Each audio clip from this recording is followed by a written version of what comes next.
Su sustancia está hecha de evocación, recuerdo, rememoración y de lo que toma del porvenir. Porque es una parte fundamental de nuestra identidad. Somos nuestra memoria. El programa del INA que nos lleva de viva voz con los especialistas. Muy buenos días, esto es Radio INA. La Secretaría de Cultura y el Instituto Nacional de Antropología e Historia nos invitan a acompañarnos en la emisión de la serie Somos Nuestra Memoria. En esta ocasión contamos con la presencia de la doctora Margarita Mateo y del doctor Waldo Leiva. Yo soy Salvador Rueda.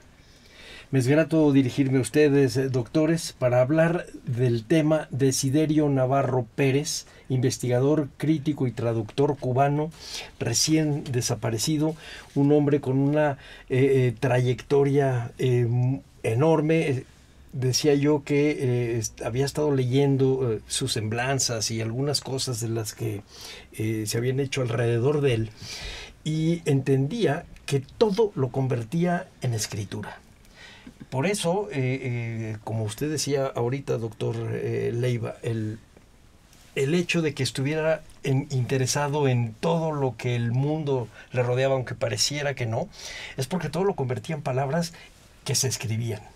Vamos a hablar de este personaje. Bienvenidos. Muchas gracias. Vamos a empezar con usted, doctora Mateo. Platíquenos quién era Desiderio Navarro Pérez. Bueno, es difícil de resumir, pero era, pienso yo, un gran intelectual con una gran capacidad de trabajo y un hombre de una generosidad extraordinaria en términos de poder facilitar el conocimiento a los demás. Desiderio traducía de 20 lenguas diferentes. Manejaba 20 idiomas, y idiomas que no son fáciles: serbio-croata, romano, eslovenio, macedonio. Y uno de sus intereses era justamente que la teoría que se había desarrollado en algunos países que no son Estados Unidos, Francia, etcétera, pero que eran conocimientos teóricos importantes, pudieran llegar, dice él, a sus compatriotas, pero de hecho estaban llegando a todo el mundo de habla hispana. Por ejemplo, él fue quien tradujo al español la obra del gran semiótico Yuri Lotman. Y eso fue realmente algo importante, no solo para Cuba, sino para el resto de América Latina y del mundo de habla hispana. Al mismo tiempo desarrolló su obra personal. Era un gran pensador, un gran crítico de arte, crítico de literatura. O sea, es una figura muy, muy polifacética y muy especial. Es lo que nosotros llamaríamos un polígrafo. Es decir, es una persona interesada en todo, escribía de todos los temas con un gran tino y una gran profundidad. Si tuviéramos que dibujarlo en una sola línea de perfil, ¿cómo lo definiría usted? ¿Es un crítico, es un literato, es un poeta? Es un científico, es un teórico.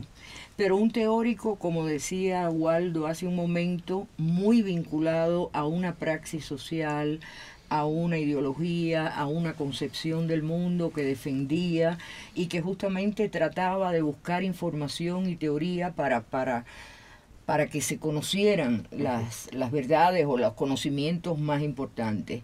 Por ejemplo, su revista, que fue una revista que duró 45 años, tenía por nombre Criterios, en plural, Criterios. Su cuenta de email era Criterio, en singular. O sea que él pensaba que había que conocer todo lo que se había pensado en distintas partes del mundo para poder defender mejor un criterio personal, un criterio propio. Doctor Leiva, él alguna vez escribió algo que es un poco un juego de palabras, por supuesto, pero un poco una provocación. A pesar de todo, a pensar en todo. ¿Cuál era el horizonte intelectual que usted conoció de este polígrafo? La palabra provocar viene muy bien con Desiderio. Desiderio, en primer lugar, era un personaje que se puede definir como un antidogmático a la hora de abordar los estudios en la ciencia de la cultura y a la hora de abordar los temas políticos y a la hora de abordar cualquier circunstancia de este tipo. y al mismo tiempo era un poco, no dogmático, no sería la palabra, pero sí muy celoso de la defensa de sus criterios sobre un tema determinado. Es decir, que me parece bien, era a veces hasta tosudo en la defensa de un principio, de un criterio que él tuviera. Y entonces era lógico que se sintiera provocado por la búsqueda de la información y que le interesara polemizar y provocar también en el interlocutor para buscar la verdad, para buscar aquello que pudiera servirle a él, servirnos a nosotros, servirle al conocimiento en general para la humanidad. Porque lo que decía ahorita Margarita es una cosa que hay que recalcar siempre. No era un avaro de su conocimiento, no era alguien que buscaba esa información para brillar personalmente, no, él lo hacía y brillaba personalmente, por supuesto, pero era generoso a la hora de entregar esa información. Quien la necesitara, quien la buscara, él era capaz de dársela y sin problema ninguno. Y por otro lado, hay una característica también en él que yo decía ayer o antier, estábamos conversando. Yo decía, él era un solitario a la hora de trabajar. Es decir, en el sentido de que él era una empresa él mismo. Desiderio era el director de la revista y lo único que había después era un diseñador.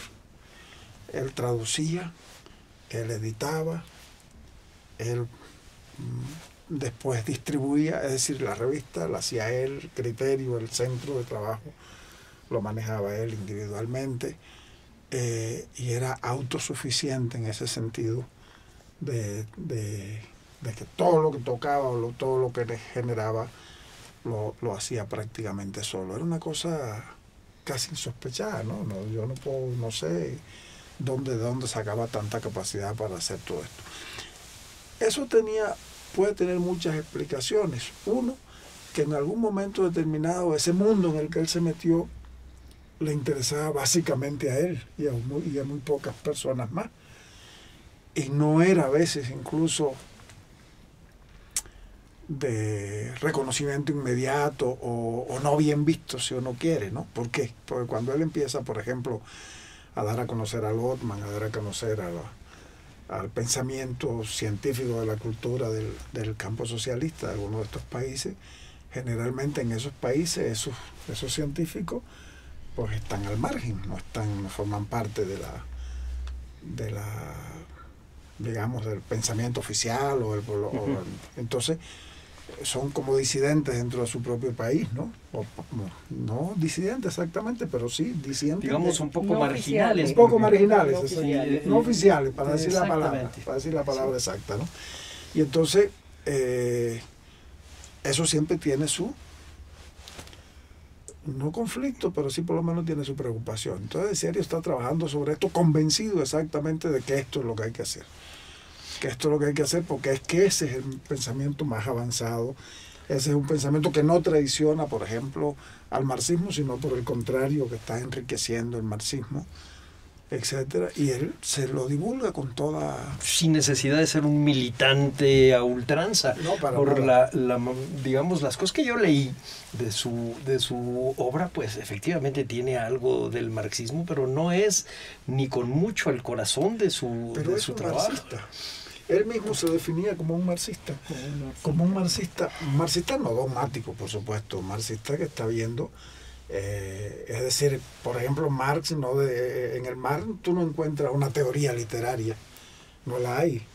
Y Markievicz entra a trabajar sobre ese tema y Desiderio lo traduce y trabaja, pero a partir de los presupuestos del marxismo le está viendo cómo es posible construir o integrar una teoría para el estudio de la literatura, que no es por supuesto, el realismo socialista, ni mucho menos, es otra cosa.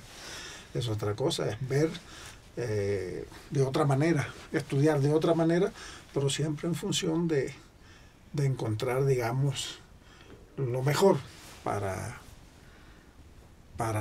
un creador, para que un creador supiera exactamente hasta dónde hasta dónde podía ser, hasta dónde no podía llegar. Y no era solo, él no es un traductor, aunque hubo mucho tiempo y priorizó eso, del campo socialista. Él tradujo de francés, etcétera, etcétera, norteamericano, sí. Donde quiera que hubiera un pensamiento que él considerara útil e importante y válido, ahí estaba su trabajo. Doctora, platíquenos a los que no sabemos realmente nada de... Olvídese usted de don Desiderio Navarro, ni siquiera de crítica literaria. ¿Cuál era la preocupación, digamos, constante en términos de crítica literaria para un hombre que tiene el mundo hecho palabras? ¿Cómo lo convierte? ¿Cómo encajonaba? ¿Y qué nos decía? Bueno, yo creo que una de las cosas que más buscaba Desiderio era el rigor científico. O sea, él era una persona sumamente rigurosa en sus traducciones, en sus publicaciones, en sus libros. Y entonces él sufría, pienso yo, de alguna manera, de que en una universidad no estuvieran actualizados, no estuvieran al tanto de los últimos avances de la teoría o de la ciencia literaria. Y eso yo creo que era uno de los elementos que más lo llevaba justamente a aprender lenguas para traducir un pensamiento que no era conocido y que sin embargo era importante. O sea, él tuvo, por ejemplo, muchos vínculos con la Facultad de Artes y Letras. Los alumnos esperaban la revista Criterios, llegaba la revista Criterios e inmediatamente los alumnos iban. Hubo presentaciones de textos de Criterios en Casa de las Américas, claro, que parecía que lo que se había citado era un concierto de rock por la cantidad de estudiantes que llenaban la Casa de las Américas y no daban efectivamente abasto. Eso fue en una determinada época. O sea que yo creo que la labor que él hizo para la actualización de la teoría de la cultura en Cuba, no solo la literatura, sino las artes plásticas, los medios masivos de comunicación, eso se lo debemos a Desiderio. O sea, fue ponernos en contacto con un pensamiento de avanzada, sumamente riguroso, y yo creo que esa era una de sus líneas principales, ¿no? Él era sumamente crítico con muchas instituciones. Por ejemplo, en una época habló mucho acerca del kitsch, de lo que pasaba, por ejemplo, en la televisión. Él criticaba, pero con mucha honestidad, mucha valentía y mucho rigor desde el punto de vista científico. Él era un teórico y un científico, y a la misma vez un hombre involucrado en los problemas de su época, que no tenía pelos en la lengua. Él en cualquier lugar levantaba la mano y decía esto. Eso le trajo muchas enemistades, pero era su manera de conducirse. Bueno, ese es el costo de ser libre. Auténtico, sí, de ser libre y auténtico. Ahora que tú dices kitsch, hay un chiste, un momento que fue simpaticísimo, ¿no? En un congreso en el Palacio de las Convenciones estaba Desiderio. Se habló del tema y Desiderio, por supuesto, levantó la mano. Y fue... Pero insistía mucho en el kitsch, la palabra kitsch. Estaba José Antonio Portuondo, que fue un gran intelectual nuestro que murió hace muchos años, y le dijo: Desiderio, por favor, si existe una palabra picúo en español que es mucho más sonora que kitsch, ¿para qué tú usas kitsch? Aquello se convirtió en una... Sí, claro, porque existía la palabra en español, picúo, etcétera, ¿no? Pero la palabra más científica, claro, y universal es kitsch. Es kitsch. Sí, y él buscaba esa universalidad, sí, también. Yo lo que pasa es que como Portuondo era un viejo matrero y sabía todo, lo que quería era aflojar la tensión, claro. Todos nos reímos, incluso el propio Desiderio se rió, y ya entonces fluyó mejor, con menos agresividad la discusión, ¿no? Sí, porque Desiderio era muy apasionado. Sí, muy apasionado. A la hora de defender sus criterios, sus opiniones, era realmente apasionado.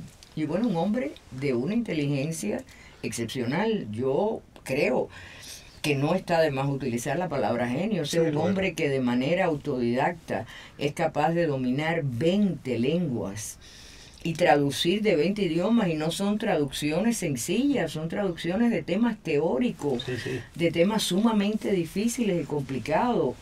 Era realmente un hombre fuera de serie, excepcional. Pues doctor, ahorita usted nos menciona la traducción de este asunto de semiótica de Lotman.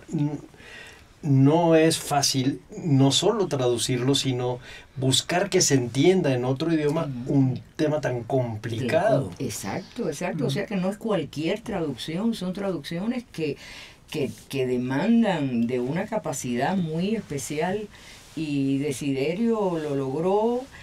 Otra cosa que hacía era organizar eventos teóricos. Él llevó a Yuri Lotman a La Habana en un evento teórico que se hizo en La Habana Libre.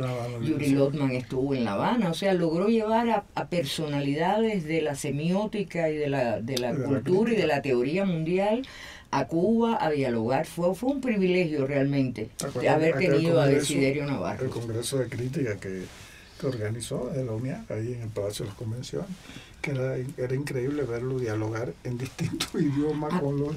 Cuenta eso del bielorruso. Sí, era increíble verlo ahí en ese congreso que él organiza de crítica, un congreso internacional de crítica, que vinieron los más importantes críticos del occidente y del oriente. Ahí estaba todo el que tenía que... Y era increíble. Yo en ese momento estaba también ahí con él, verlo dialogar ahora con alemán, ahorita con bielorruso, y en sus idiomas, ¿no? Y dialogar con ellos y a más valorar. Y lo del bielorruso que ella cuenta es lo siguiente: estuve con él en una gira que hicimos por varios países de los antiguos países socialistas, y llegamos a Bielorrusia. Íbamos a estar una semana ahí, llegamos como un lunes o un martes, y el viernes tenía que dar una conferencia. Entonces le pidieron que por favor, si fuera posible, que diera la conferencia en bielorruso. Y entonces yo estaba cuando le pidieron eso. Y cuando salimos caminando le dije: Desiderio, pero tú manejas también el bielorruso. Dice: algo, pero no es problema, porque el bielorruso no es más que la combinación del polaco y el ruso. Así ¡que lo oyeran! Y dio la conferencia en bielorruso el viernes normal, sin problema, como si... Porque su primer idioma era el polaco. Ese fue el que él realmente me contaba que estudió más o menos formalmente. Pero después todos nosotros... El ruso lo dominaba, las mil maravillas, nosotros era rusa, pero 20 idiomas, 20 lenguas, y esa obra enorme era un ser realmente excepcional. Y como yo decía, fue un privilegio para nosotros los cubanos haber contado con una figura como Desiderio, que dio una posibilidad enorme para el desarrollo de la cultura desde muchas perspectivas.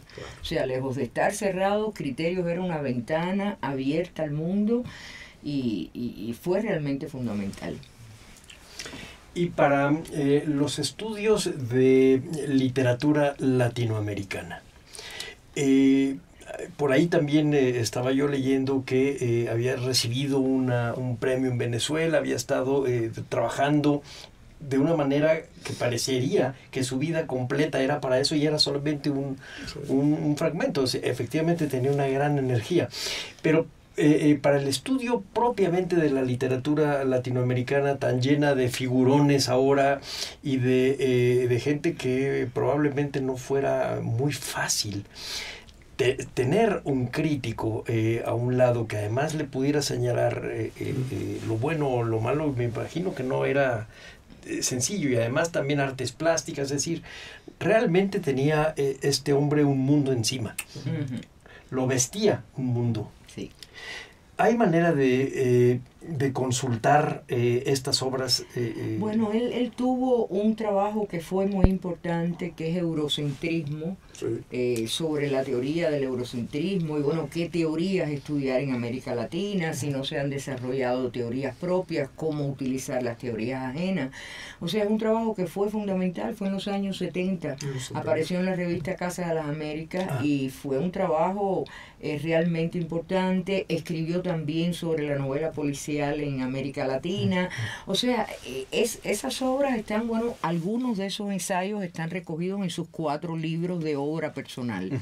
Pero también a través de las traducciones, él estaba dando como un alimento para llevar a cabo determinados tipos de investigaciones, ¿no? Sí, lo que nos cuentan ustedes es que él es un puente entre lo que escriben ciertos autores y él los traduce y lo remite. Pero al mismo tiempo él es un autor por su opinión propia. Exacto. Es decir, eran varias personalidades en una. Y eso me imagino que para la gente que son sus colegas, además de que es un lujo para su generación, a veces también era muy difícil de llevar. No les voy a preguntar eso. Voy a preguntar cómo le fue a sus maestros con él cuando él estaba formándose. Bueno, Desiderio no tuvo maestros. El primer título universitario que tuvo Desiderio Navarro fue el doctor honoris causa. O sea, Desiderio matriculó en la Universidad Química. En segundo año dejó la química y empezó a trabajar por su cuenta. Se vinculó a la UNIAC, asistió como oyente a las clases de Roberto Fernández Retamar en Artes y Letras, pero como oyente. Sí, y después todo lo que hizo lo hizo por su cuenta. O sea, cuando se le dio ese doctorado honoris causa, que Retamar hizo la laudatio, ¿no? El elogio, Retamar dijo, bueno, es increíble que este es el primer título universitario que recibe Desiderio Navarro, doctor honoris causa. No estudió formalmente ninguna... Él fue su maestro.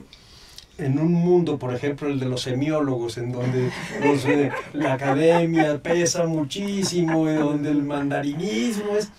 Que llegue este hombre y además les diga, oiga, yo opino. Exactamente, y entonces, por ejemplo, en los programas y en las bibliografías del Instituto Superior de Arte de Cuba, de la Escuela de Artes y Letras, textos de criterios de cosas de Desiderio Navarro, y Desiderio Navarro no era graduado de la universidad, no tenía un título universitario, y se estudiaba por Desiderio Navarro.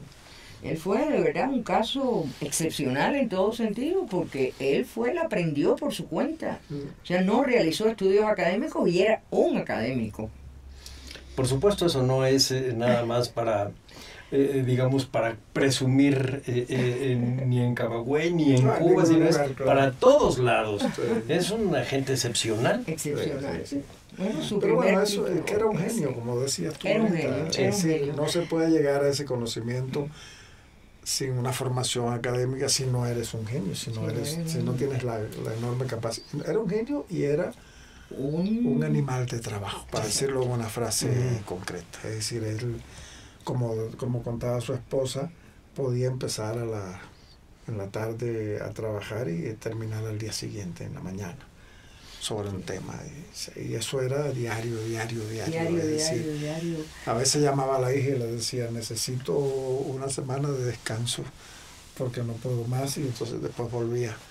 Es decir, eso también tenía que haber una naturaleza como esa. O sea, porque él, es decir, es como decía también ayer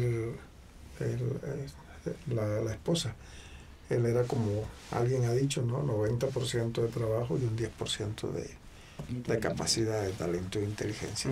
Pues sí, porque la genialidad no da resultado si no hay una dedicación. Si no hay una dedicación de trabajo, ¿no? Eso no es posible. Que es un poco la idea de Allan Poe.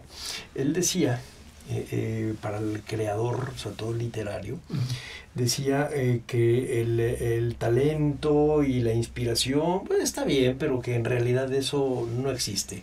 Lo que existe es el esfuerzo intelectual. El trabajo. En él se combinaban esas dos cosas.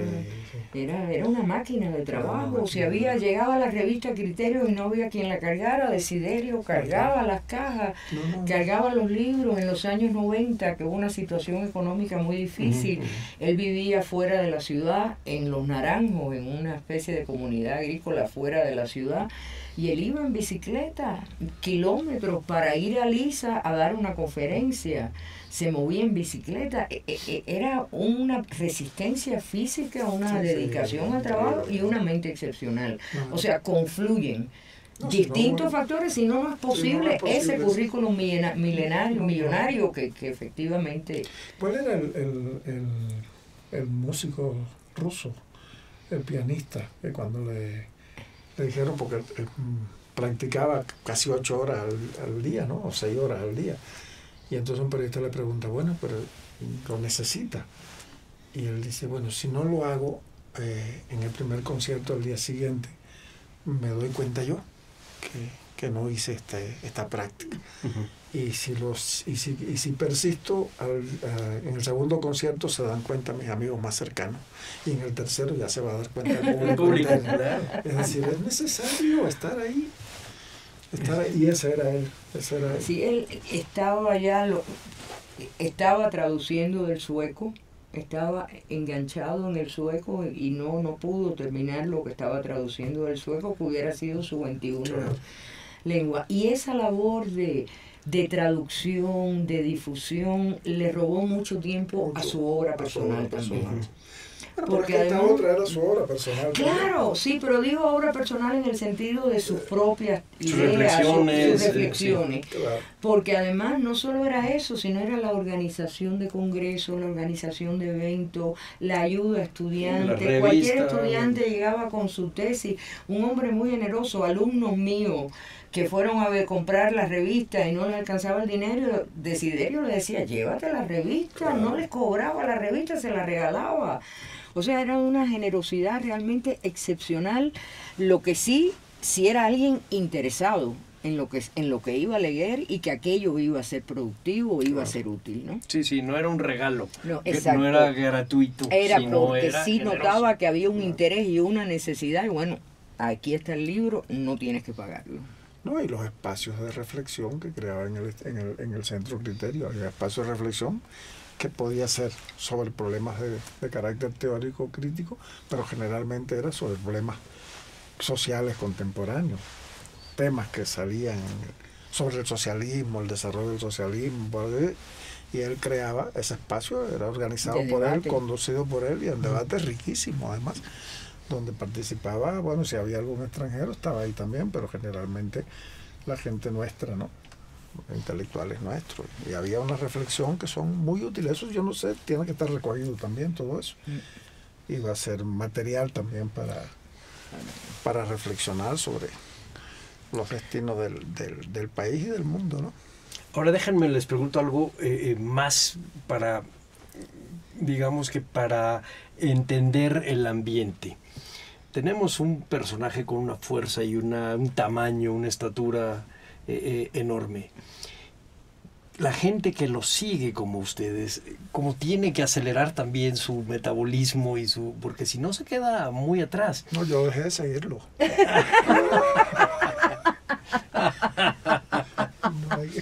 No había manera.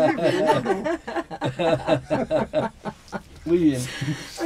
Díganos, ¿cómo pudo seguirlo aunque sea? Bueno, yo lo seguía leyendo sus libros, sus cosas, pero bueno, por ejemplo, yo contaba ayer en el Congreso, en el homenaje, que ya con los 45 años de la revista Criterio, que se cumplieron el mismo año que él murió, el año pasado, yo comencé a organizar el evento y empecé, bueno, a leer, y aquello era infinito, y empecé a escribir sobre él y cada vez eran más cuartillas, y entonces cuando yo se lo comento por teléfono decía, Desiderio, esto crece y crece, y decía, a lo mejor estás escribiendo La Desideriada, o sea, como si fuera una epopeya, o un cantar de gesta. Era realmente muy difícil seguirlo porque además era muy riguroso, muy crítico. Cualquier cosa decía, no, pero ese concepto no lo estás manejando bien. O sea, era una gente muy, muy rigurosa y muy difícil de seguir porque es una obra, bueno, yo que lo he estado siguiendo y leyendo y discutiendo con los alumnos sus textos teóricos, hay zonas todavía de la obra de Desiderio que yo no he podido acercarme a ellas ni trabajarlas porque de verdad es algo abrumador, ¿no? Descomunal. Sí, sí. ¿Y a sus alumnos exactamente en qué campo es hacia donde los lleva usted? Bueno, en el caso mío yo era profesora, ya yo me jubilé, pero bueno, profesora de literatura, y entonces mis alumnos cuando estaban trabajando en sus tesis o tesis de doctorado también, yo los mandaba a consultar y Desiderio inmediatamente les decía, tienes que leer esto y busca tal cosa. Los ayudaba y era una bibliografía básica. Cuando comenzó el problema de la escasez de materiales y ya comenzó a avanzar la era digital, él creó la noche de los 1001 textos. O sea, 1001 textos que los estudiantes llegaban con sus memorias al Centro Criterio y se llevaban 1001 textos de teoría de las distintas manifestaciones artísticas, de música. Organización que él hizo en una noche. En una noche hizo en una noche él recopiló 1001 textos, y entonces ahí los estudiantes llegaban y se llevaban en sus memorias esos 1001 textos. Yo todavía los tengo, porque no es para leerlos todos, es que yo voy a trabajar determinada cosa y ahí tengo un material teórico fundamental. Claro. Vamos a hacer un pequeño paréntesis para recordarle a nuestra audiencia que estamos platicando de un genio llamado Desiderio Navarro Pérez, un genio que convertía al mundo en palabras, en crítica, en explicaciones, en estructuras, y luego lo desestructuraba para poder tratar de entender el motor del mundo. Y estamos hablando de él con la doctora Margarita Mateo y con el doctor Waldo Leiva. Usted me dice que no lo podía seguir, pero hasta algún momento lo pudo seguir. ¿Exactamente en qué parte es a donde usted se siente? Yo más que en el plano teórico, aunque pues lo estudiaba, sobre todo lo que tiene que ver con la crítica literaria, que es lo que más me interesó, pero yo lo seguía más en la posibilidad de ayudarle a organizar determinadas cosas. Yo tuve la dicha o la desgracia de ser presidente de la Asociación de Escritores de Cuba durante un tiempo, y me acuerdo que en ese momento yo le pedí a él, lo llamé, lo busqué para que se ocupara de una sección que era la sección de crítica e investigación de la Unión de Escritores y Artistas de Cuba. Fueron los 4 o 5 años que yo estuve ahí, que fue una explosión, porque fue un momento importante donde él organizó este congreso de crítica, este Congreso Internacional de Crítica del que estuvimos hablando, que fue un momento fundamental porque llevó a Cuba, y no solo estuvieron en el Congreso, sino que creo que fueron a la universidad, estuvimos en varios sitios. Entonces, bueno, yo propiciaba en la medida de lo posible, canalizando espacios para su trabajo y su promoción. Viajé con él varias veces, digamos, a un encuentro que se hacía aquí en Monterrey de literatura e ideología, en la Universidad de Monterrey, que es un tema también interesante. O sea, arte e ideología, literatura e ideología, e incluso escribí algunas cosas bajo su orientación sobre ese tema que he perdido, que deben estar en la casa en algún lugar, porque yo soy poeta simbólico y no tengo nada que ver con la crítica. Poco tengo que ver con eso, pero bueno, estuve metido en ese tema. Y viajé a otros sitios con él, a eventos que me parecían interesantes, y en ese sentido sí lo seguí bastante, pero no en la formación como la doctora Margarita, por supuesto, que profesora de la universidad, y la universidad, como ella dice, le debe mucho a la formación de los estudiantes y la formación de un pensamiento crítico realmente con respecto a lo que Desiderio nos enseñó, ¿no? Y yo, bueno, llegó un momento en que sí ya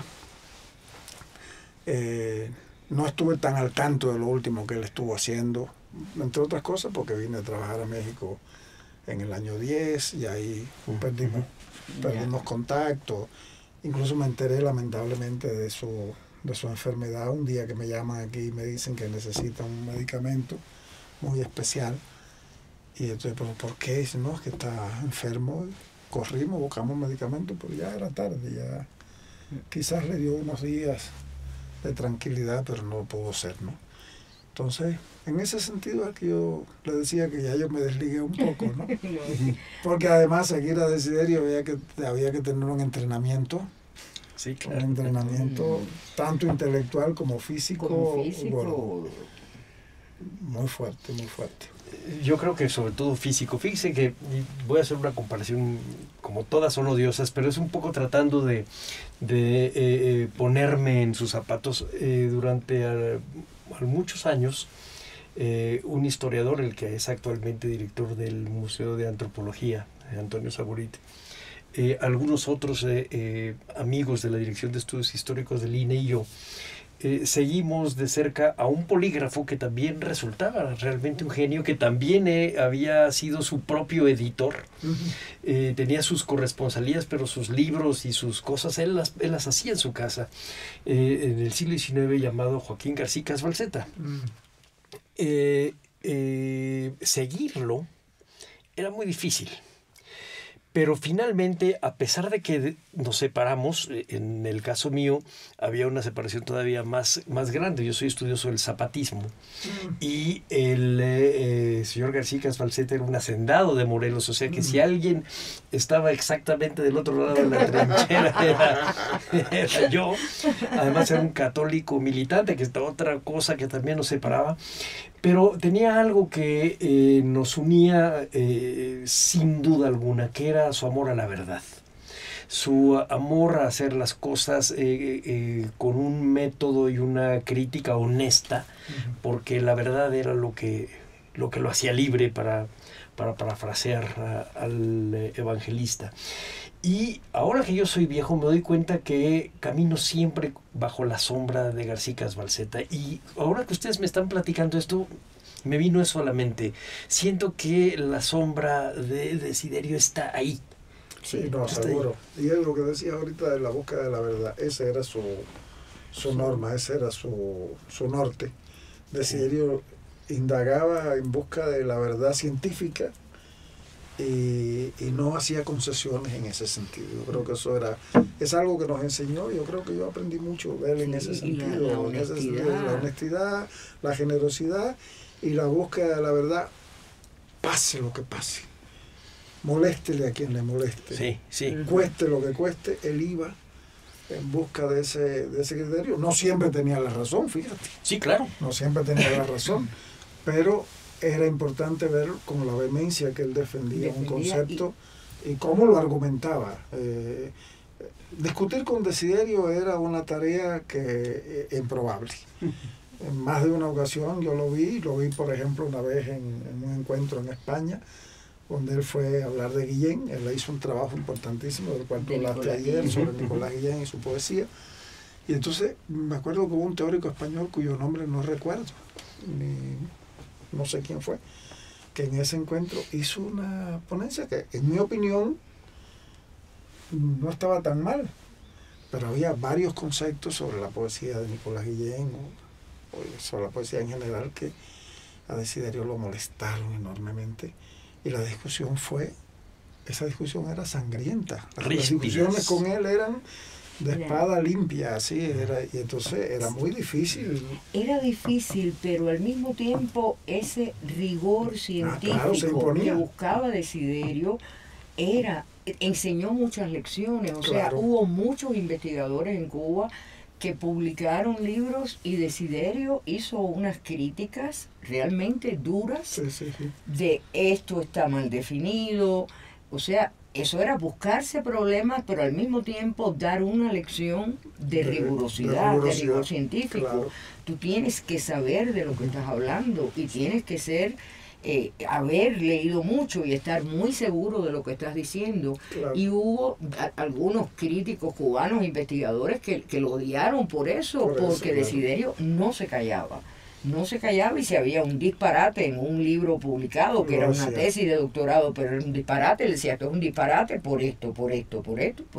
Y al que le guste bien, y al que no también, eso es una manera de elevar el rigor del investigador, del trabajador, y de ir en busca de una verdad, ¿no? Y una cosa que para él era sagrada y que también le buscó muchos problemas era que no se podía plagiar. El plagio para él detestaba, y a veces llegaba al extremo de una frase, decir, esta frase viene de tal, de más cual, o sea, a veces llegaba a ese extremo, sobre todo para llamar la atención de que había que ser riguroso en la investigación y en el planteamiento. Si es de fulano, hay que citarlo, claro. Hay que reconocer que es de ese. Y eso le trajo varios problemas. Pero al mismo tiempo era bueno. Desenmascaró algunas pseudo investigaciones que no ponían comillas, que no daban las referencias adecuadas. Finalmente desenmascara la falta de originalidad. Y a mí me hubiera gustado platicar sobre eso con él. Yo siempre he creído que somos lo que leemos.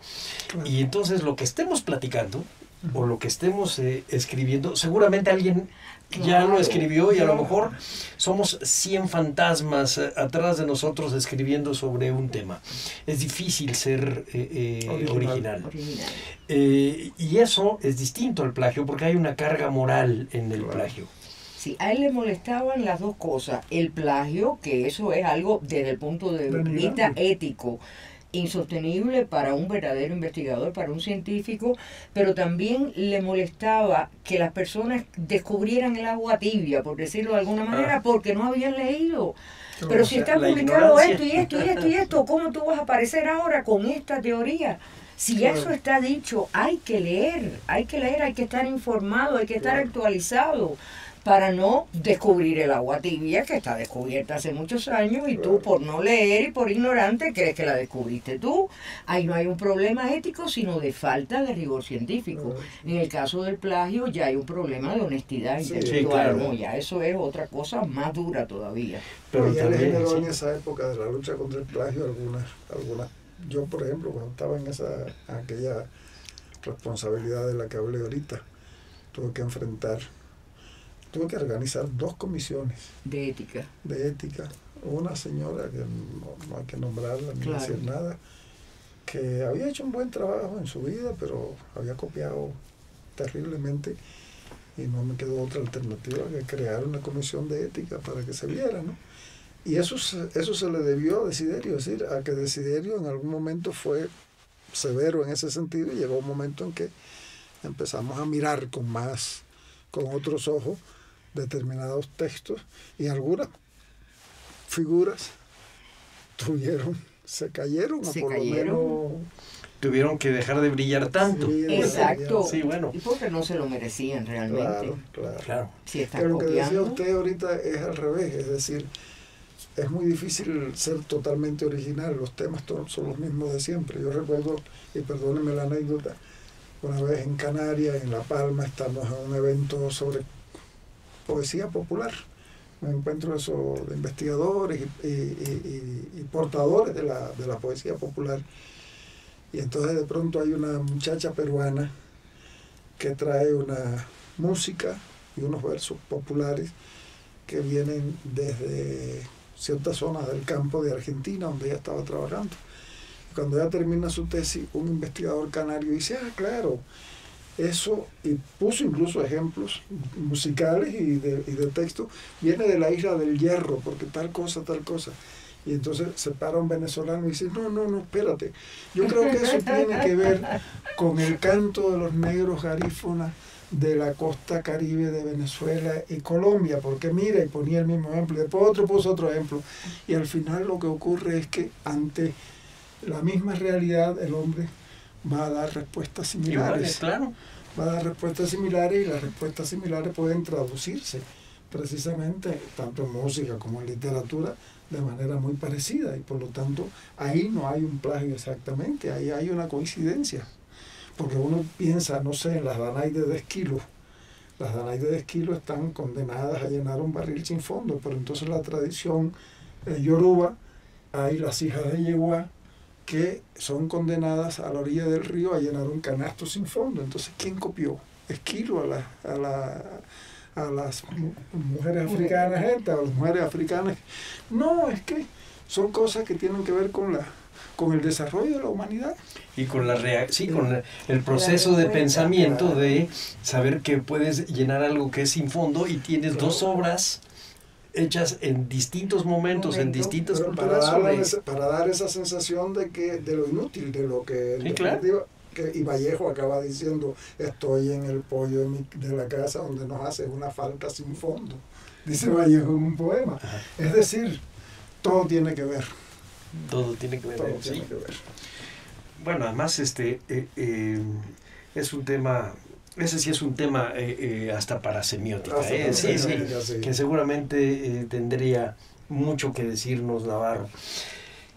¿De qué obras él se sentía, pues no sé si orgulloso, pensando que era un hombre que no tenía esa palabra en su en su cartera, pero ¿de qué obra él sentía que había dejado más profundidad? Que no sea en la revista. Hablo de otra obra. Él sentía un poco que se acercaban quizás a él en ese sentido del políglota Desiderio, el director de la revista Criterio, el hombre que habla 20 lenguas, y no se tomaba muy en cuenta su propia obra escrita, su pensamiento, sus reflexiones. Entonces yo pienso que en esas recopilaciones de ensayos de él, había ensayos que él valoraba mucho, por ejemplo, In Media Res Publica, que es un trabajo excepcional y que tenía mucho que ver con las condiciones de Cuba en esos momentos, y creo que era un trabajo realmente interesante. Su trabajo sobre Wilfredo Lam, que es maravilloso,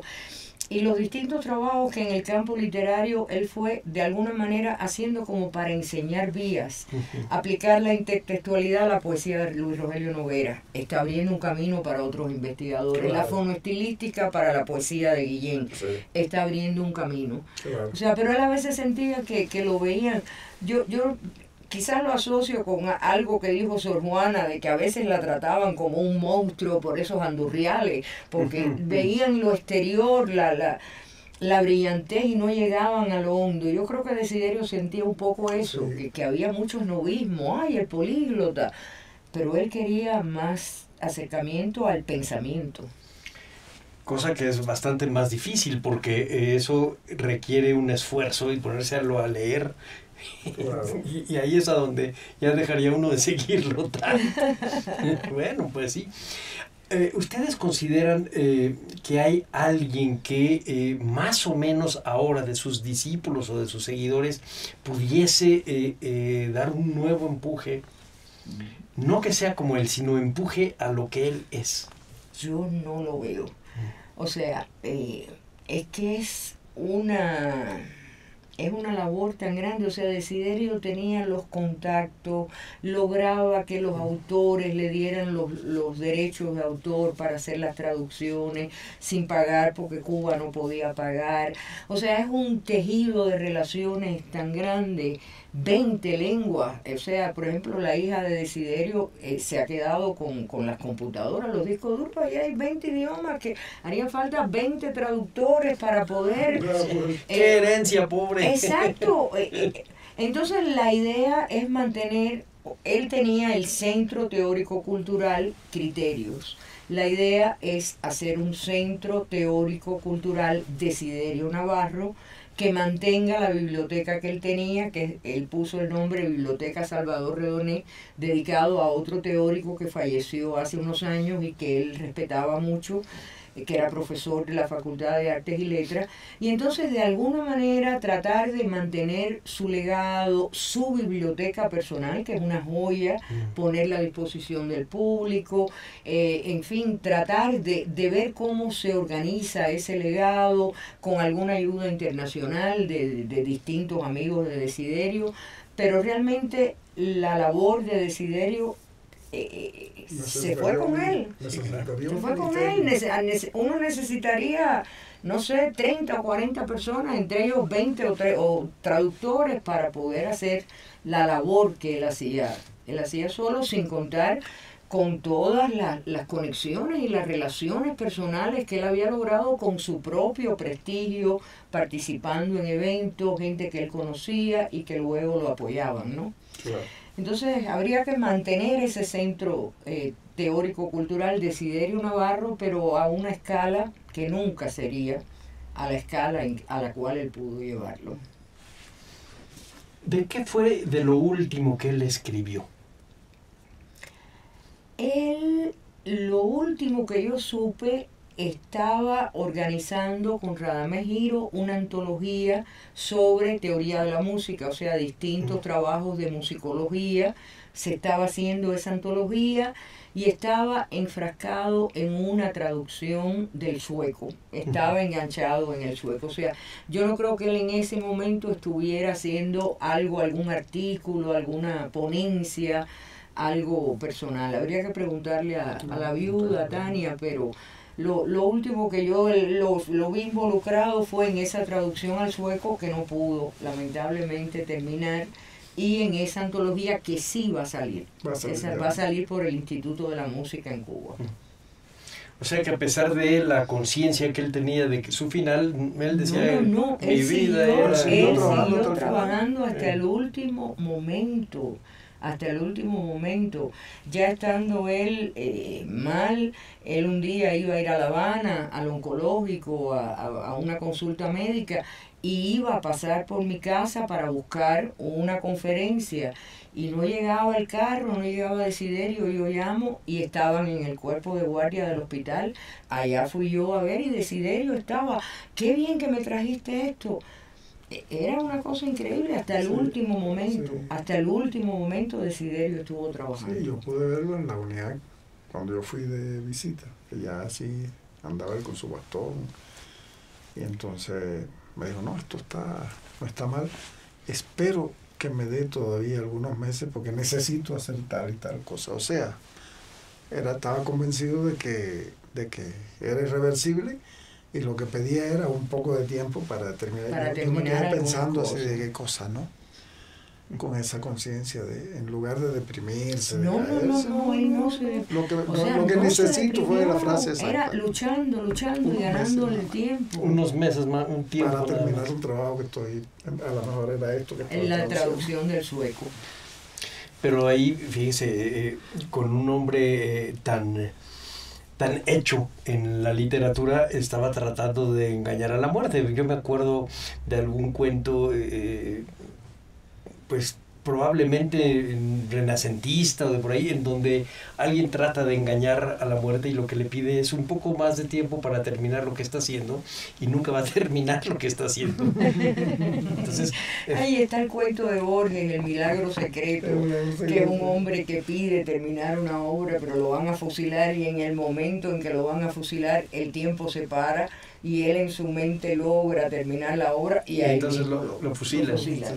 Y el viejo de la leña en la creo que era de Samaniego o no sé quién, que gritaba buscando la muerte porque lo mandaba a buscar leña y ya no podía más, ¿no? Y entonces cuando se le aparece la muerte le dice, ¿qué quieres, desgraciado? Dice, que me carguéis la leña solamente. No, Desiderio fue muy valiente también con su enfermedad. Muy valiente. Muy valiente, no hubo autoconmiseración, sino ese mismo espíritu de lucha hasta el final. Hasta el final fue impresionante, realmente fue impresionante. El evento que nosotros le dedicamos en La Habana por el 45 aniversario de Criterio, él estuvo al tanto hasta prácticamente una semana antes, y nosotros pensamos que podía ir, ya no hubo forma, incluso filmamos todo el evento con la esperanza de que él lo pudiera ver, pero el evento terminó el día 6 de diciembre, el 7 ya él falleció. Él fallece el 7 de diciembre, del 2017 para nuestro público, sí. Entonces fue muy triste para todos nosotros, porque nuestro interés era que él primero que él pudiera asistir al evento, luego supimos que ya no iba a poder asistir, pero por lo menos que pudiera ver en la casa el evento, porque era un homenaje a Criterio, que pudiera ver las filmaciones, pero no hubo forma. La enfermedad fue muy acelerada. Muy acelerada, sí. Muy acelerada. Ahorita que estaban ustedes mencionando a Borges, me acuerdo de alguno de sus textos en donde decía, ¿qué será lo último que va a existir cuando mis ojos se cierren? Con un hombre con tal horizonte en el mundo, hecho en tantos idiomas, la pérdida debe ser enorme. Nunca vamos a saber. No, nunca vamos a saber. ¿Cómo podemos, los que apenas estamos conociendo sobre Desiderio Navarro, gente que estamos lejos de la teoría literaria, etcétera, y que de repente se nos nombra, nos metemos un poco al internet y nos damos cuenta de lo que nos hemos perdido? Y que quisiéramos cuando menos recuperar un poco, ¿qué necesitaríamos leer que ustedes nos puedan recomendar para saber exactamente eso? ¿O dónde podemos conseguir criterios, etcétera? Por supuesto, si hablamos con los cubanos nos van a decir, no, hombre, por favor, en todos lados está Desiderio. Pero para los que no lo conocemos, ¿dónde podemos acudir? Bueno, yo pienso, estaría por una parte el trabajo que ha hecho la doctora Julieta Aidar en este homenaje. Sí. Se han traído libros, o sea, ahí quedan libros. La labor de Julieta ha sido muy importante. Yo pienso que, por ejemplo, ese libro, a pensar de todo. A pensar de todo, pudiera ser un buen libro para claro, leer, para comenzar a ver el pensamiento de Desiderio. Uh-huh. Y ya en cuanto a las traducciones, que son miles de traducciones, tendría que ver con los intereses específicos. O sea, si le interesa la literatura, bueno, pues buscar tal cosa, la intertextualidad, leer lo que tradujo de Manfred Pfister. O ir a tu casa y copiar las memorias. Los mil y un textos. Sí. Pues les agradezco muchísimo. No saben cómo ha sido enriquecedora esta plática, el descubrimiento de un mundo que está en un nombre propio de un hombre que vivió 69 años nada más. No saben cómo les agradecemos eso, y vamos a dar por terminado este programa. A nombre de Radio INA doy por terminada esta emisión, que fue posible por la generosa participación de la doctora Margarita Mateo y del doctor Waldo Leiva. Gracias a nuestros escuchas por su atención. Les sugerimos consultar más de nuestra producción a través de www.radio.ina.gov.mx. En la realización, la Dirección de Medios de Comunicación a través de la Subdirección de Radio INA con Gabriela Marentes al frente. En la producción, Evaldivaldo Morales. En los controles técnicos y edición, Rubén Martínez. En el apoyo, Marta Hernández, Paula Bedoy y Jerónimo Cuevas. Yo soy Salvador Rueda. Hasta la próxima.